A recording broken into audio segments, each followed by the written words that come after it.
Dito sa storya na to, masyadong masakit para sa isang nanay, bilang nanay na rin po ako, na makita mo na lang na pagbalik mo galing trabaho, wala na yung anak mo dahil sa nangyaring pananakit na asawa mo. So, sana matapos na yung mga ganito. Nangyayari talaga siya sa totoong buhay, pero sana matigil na ang pang-aabuso sa mga kababaihan, sa kahinaan ng mga kababaihan.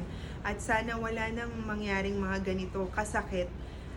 Dahil iba ang epekto nito mentally sa mga nanay, lalo na sa mismong nanay na kung kanino nangyari itong episode namin na to. Jade? Roy, paki-check mo nga si Jade. Baka lumabas yung bata. Good. Roy! Huli, pusoy! Roy, si Jade, yung anak mo! Tulungan mo naman ako dito. Hindi na nga ako maganda o gaga. Ito nga, naglalaro ako eh. Ano ba? Tapos ito. Pakisilip mo lang yung anak mo! Roy, tulungan mo naman ako dito!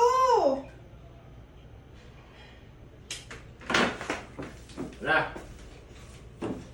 Jake!